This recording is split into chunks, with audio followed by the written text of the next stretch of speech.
That's what I love about the mayor being at events. He also does assists amazingly well. But it is great to be here with you this morning, and I just want to extend my really heartfelt gratitude to Mayor Scott just for his unwavering commitment to education in this city, and most importantly, his career-long commitment, lifelong commitment to the young people of Baltimore City. I think we saw that when he came in. He eschews kind of the front seats and took a seat right next to the young man on the front row. And that just is one everyday example of a mayor who doesn't just talk dedication to young people, but who actually walks it in his everyday life. And this year, we have benefited as a school district. I remember going to the mayor and his team, Dr. Brooks is with us today, and saying we need to go really deep on attendance. We know that across the state, I talk frequently with my colleagues, all districts, all zip codes, really knew we had to dive deeply into making sure that our young people were connecting with school, coming back to school, and the mayor said, tell me what I can do to help. And again, part of why we are here today is because his answer to that question was putting his seal as mayor on this issue of attendance. And I want you to know, for all of the young people that are here, whatever facts and figures we reference today, so the fact that our attendance is up almost 3%, the fact that our chronic absenteeism is down 9% year over year, 9%. Usually folks celebrate a decrease of 1 or 2%, so that just shows that. But I want you to know that behind the facts and figures are the names and faces, the people, the young people. You are behind those figures. And the reality is we could talk about numbers all day long, but it is the fact that you all show up, the fact that the adults that you see here have really put themselves and their practice on the line. I'm going to give the mayor the official announcement, but I do want to thank the principal of Success Academy, Mr. Sargent, and his excellent team. And I told him he was looking particularly snazzy today in his quarter zip. Very distinguished. But I do know that it takes a full community and a full team. The mayor recognizes that as well, which is why we're thrilled he can be here with us today. But I am going to turn it over to Mayor Brandon Scott for the official announcement today. Mayor?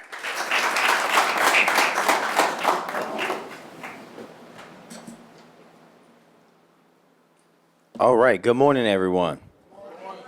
And thank you, Dr. Santelises, for that introduction and really for your leadership and being a great partner in progress to make sure that our young people are growing into the best version of themselves. And thank you to the most important people in the room, our young people, our students, who have made it their duty to make sure that they're showing up to school each and every day. Because we know that we all want you all to grow into the best version of yourself. But the number one most important thing that you have to do in order to do that is be here and get your education, because that is the pathway that will unlock your full potential for you.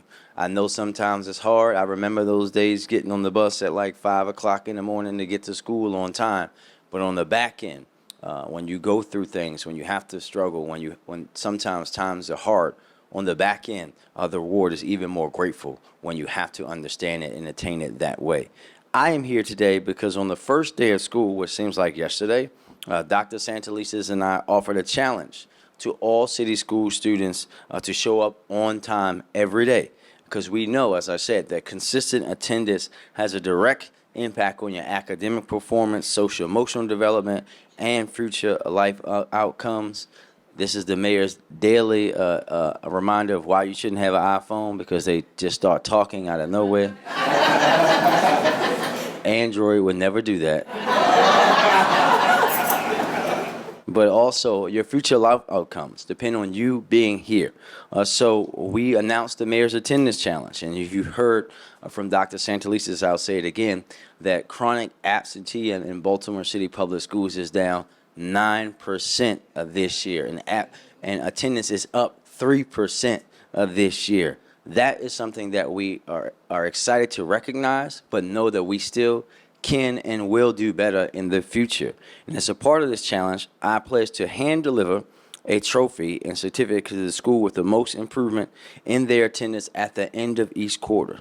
By highlighting the importance of being in school every day, I wanted to play just a small part in the larger work of City Schools that City Schools is doing to improve attendance and decrease chronic absenteeism. So I'm so excited to be here today to announce the third quarter winner of the Mayor's Attendance Challenge. And you all here have seen a year-to-year increase of daily attendance of 12.1%.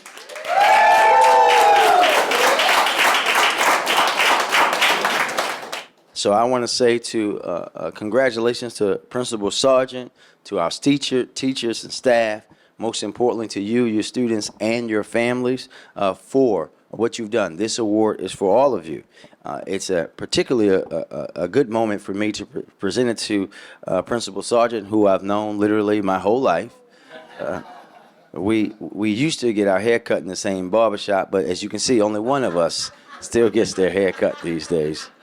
But I still love him. My first commencement address that I did as a city council person, I did when he was in Southeast Baltimore as a principal. So to see him continuing to pour into young people and our families in Baltimore means a lot to me. So, Mr. Principal, let's bring you up here, and first I will read the certificate of recognition. This is a certificate of recognition on behalf of the people of Baltimore. I am pleased to present this certificate to Success Academy in recognition of your schools winning the school year 23-24 Quarter 3 Mayor's Attendance Challenge for improving daily attendance by 12.1%, the most in city schools from Quarter 3 last year to Quarter 3 this year. On behalf of the people of Baltimore, I commend the students, families, faculty, staff, and leadership for your outstanding attendance. Congratulations to you all, Success Academy.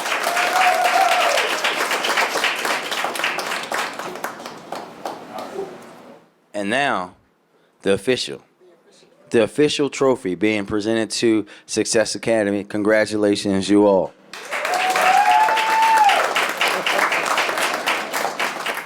And I'll turn it over to Principal Sargent to say a few words. Thank you very much. Thank you. Good morning, everyone. If we could give another round of applause for Mayor Scott and Dr. Santelises. Dr. Santelises, I tell you, when I first became a principal here in the city at Garrison Middle, Dr. Santelises was CAO at the time, which obviously shows her commitment to the district, commitment to our children. And she would just pop in, Mr. Sargent, what's going on with instruction? What are we doing with instruction? And we would conversate for an hour or two, and then she'll say, I'll be back to see you, Mr. Sargent. So Dr. Santelises and I go way back. As Brandon already alluded to, Mayor Scott already alluded to. See, I knew him about Brandon back in the day. And feel free, you can loan me some of your hair whenever you get a chance. But thank you so much for coming out today, and it's lovely to see all of your faces.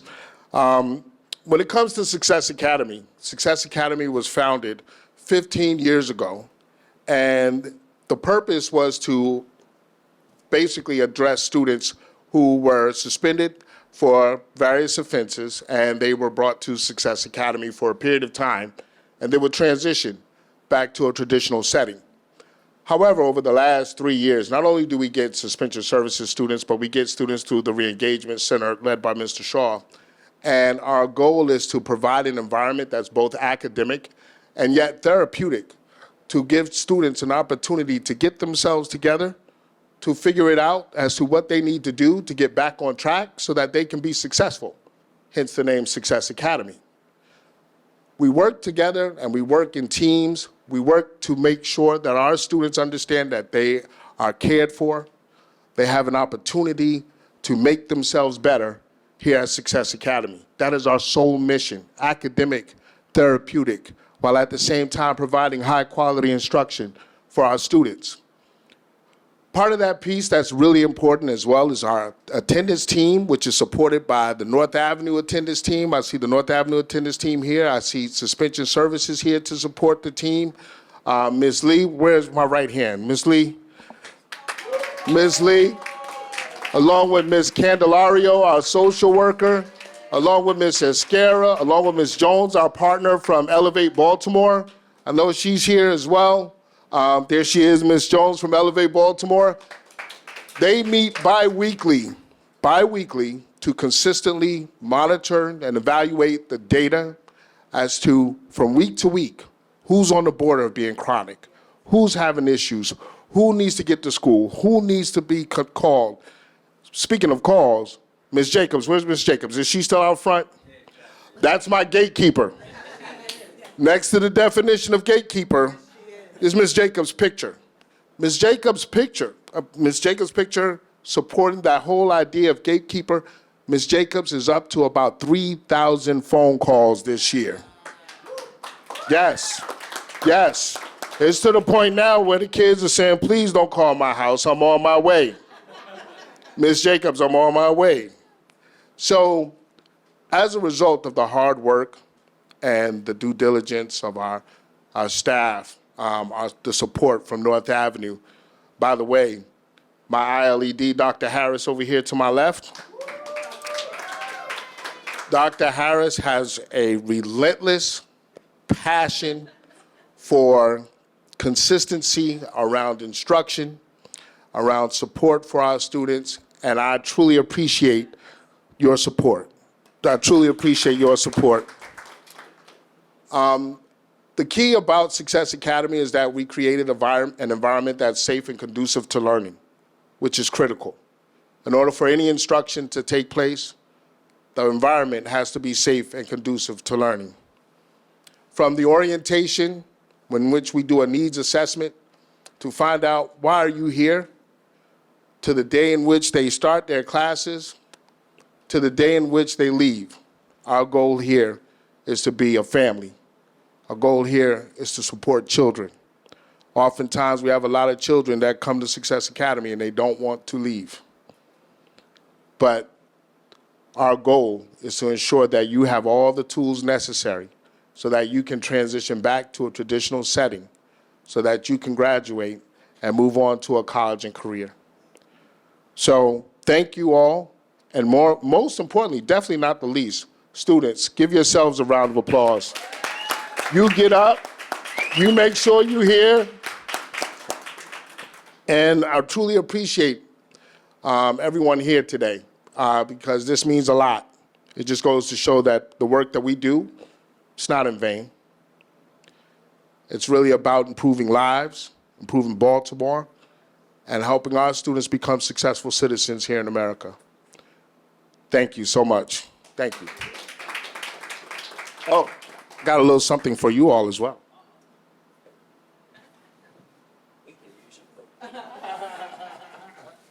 Mayor Scott, this is for you, sir. Thank you very much. You're quite welcome.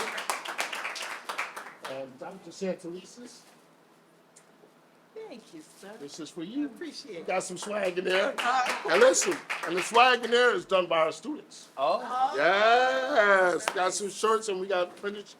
We got a printer and everything. it. So thank you so much. you. Thank you. I appreciate it. All right, go ahead, sir. You got it. If we have any questions from the media, we'll take those really quickly. Great. You got that. Slightly on a different topic, Dr. Santelises' contract is up on June 30th. The school board has yet to make an announcement on the future. As the mayor, do you support her receiving the third contract? And do you think the school board should wait until election day in May to find out who wins before offering? So I'll be very clear about this, and I'll say it again. While Dr. Santelises has had multiple mayors during her tenure, I'm proud that I've only had one CEO. We know that the school board and her are still negotiating, and they should be able to do that without any interference, especially of a political nature. Because for me, these children aren't about an election. They're not a political thing to play with.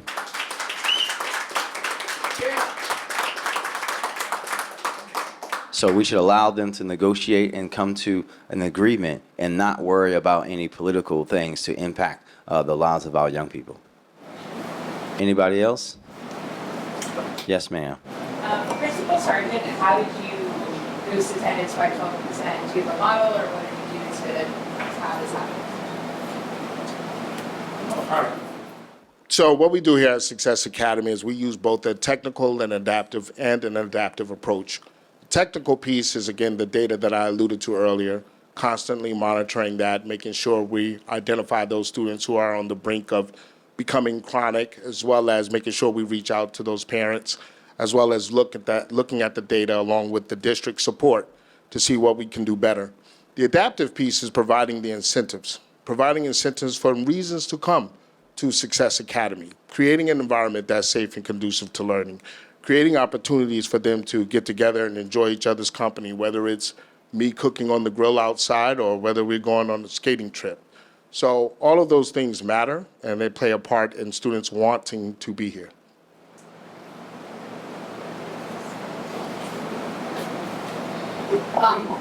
Hi, Bree Hatch from WYPR. Just to follow up those strategies that you were talking about, were those implemented this year? Have they been in place for years? What has it been like building up to this model, I guess?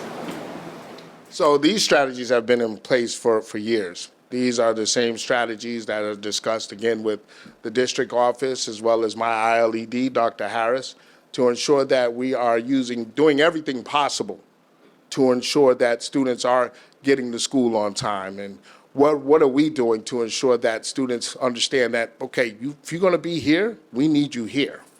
And as I've mentioned earlier, from Ms. Jacobs to the teachers, consistently making phone calls, calling parents, and trying to create those relationships to whereas a lot of times the parents and the students, they call us ahead of time and they let us know, well, I'm on my way or I'm running a little late. And it's really about the communication and establishing those lines and fortifying those lines. Anybody else? All right, thank you, everybody. Thank you very much.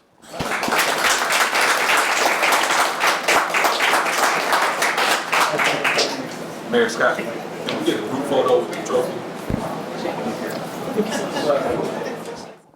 I almost slipped. Mr. Principal, they want us to take a group photo in the front with the trophy, sir. Bring the trophy.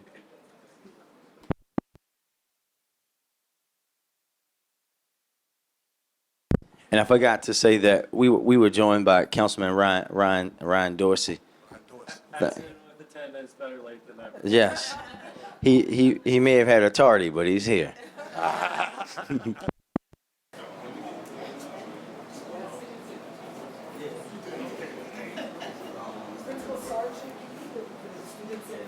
Sure. Oh, you know what? As a matter of fact, everybody hold on just a second. I have one more announcement. So, all right. So really quickly, I wanted to make one more announcement. As I said earlier, we provide an environment that's both about academics as well as therapeutic, but what I wanted to do is recognize a couple of students of mine on some information we learned just last week. If I could have Marcus Young and Karan Acree come up to the front. Come on up, Marcus. Come on up, Karan. Come on up. Now, in an alternative options program, we have this young man to my right, Marcus, who scored a proficient on the fall math MCAT. Mr. Marcus Young, congratulations. I'm proud of you, man. So proud of you. Is it okay? Can I mention the score? You don't care? All right, I'm sorry. So, and also Karan Acree, who scored proficient on the fall ELA MCAT. I'm sir. I mean, that's my guy. That's my guy. And so, and we also had another one who passed the ELA MCAP, fall MCAP as well. He's not here today. He called and said he missed the bus. So, yeah, it's Maximilian. So I was about to go and get him, but I knew Mayor Scott was on his way, so I had to hold tight. But thank you guys. Keep up the great work. Looking forward to the spring MCAP as well.